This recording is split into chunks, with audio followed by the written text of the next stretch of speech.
Rasala camp ખાતે ભવ્ય નવાપરા વિરાટ હિન્દુ સંમેલન યોજાયો। હિન્દુ સમાજમાં ધર્મજાગૃતિ, સંસ્કાર અને એકતા માટે પ્રેરણાદાયી સંમેલન। વિવિધ ક્ષેત્રના આગેવાનો દ્વારા માર્ગદર્શન। અનેક પરિવારો અને પ્રતિભાશાળી વ્યક્તિઓનું હિન્દુ ગૌરવ સન્માનથી સન્માન કરવામાં આવ્યો। ભાવનગરના રસાલા કેમ્પ વિસ્તારમાં ભવ્ય નવાપરા વિરાટ હિન્દુ સંમેલનનું આયોજન કરવામાં આવ્યું હતું।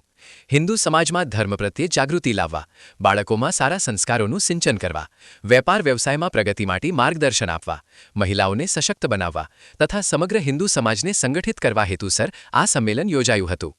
આ પવિત્ર કાર્યક્રમ પૂજ્ય સાઈ શંકરકુમાર સંત ખાનુરામ મંદિર, રસાલા કેમ્પના ગરિમામય સાનિધ્યમાં યોજાયો હતો। કાર્યક્રમ દરમિયાન વિવિધ ક્ષેત્રોના પ્રતિષ્ઠિત વક્તાઓએ ઉપસ્થિત રહી સમાજને પ્રેરણાદાયી માર્ગદર્શન આપ્યું।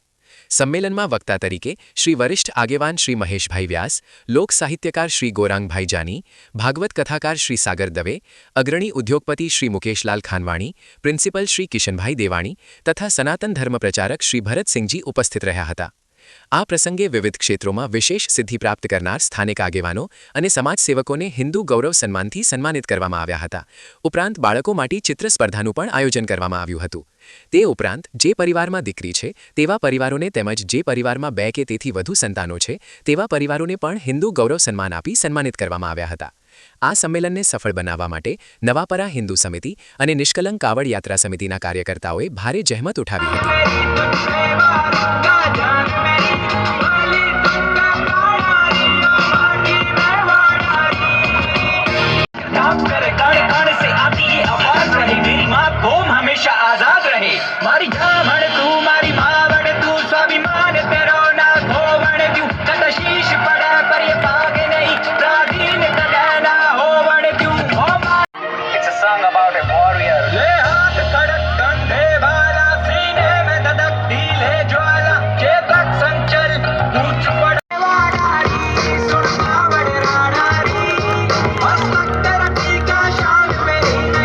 ધર્મના લોકોએ પિટિશન કરી, કેસ કર્યો કે ભાઈ ભગવદ્ ગીતા કોર્સમાં ન હોવી જોઈએ અને પાઠ્યપુસ્તકમાં જે 3 ભાગ બને છે પણ તમને વાત કરવી છે કેટલું અઘરું છે કે આ અત્યારે ભગવદ્ ગીતાની છે એ એકમાત્ર ગુજરાત આપણું એવું રાજ્ય છે કે ભણવામાં ભગવદ હોય પણ ભગવદ્ ગીતામાં કેટલા શ્લોકો છે એ એને ખબર નથી।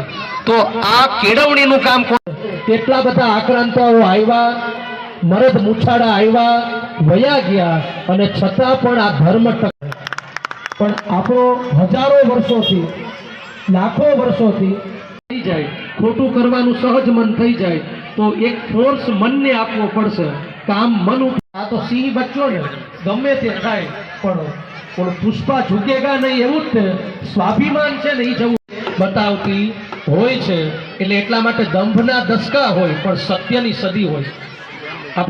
પોતાનો ધર્મ, પોતાની ટેપ બોલવું બહુ સારું લાગે, સત્ય બોલો એ બધાને ખબર છે।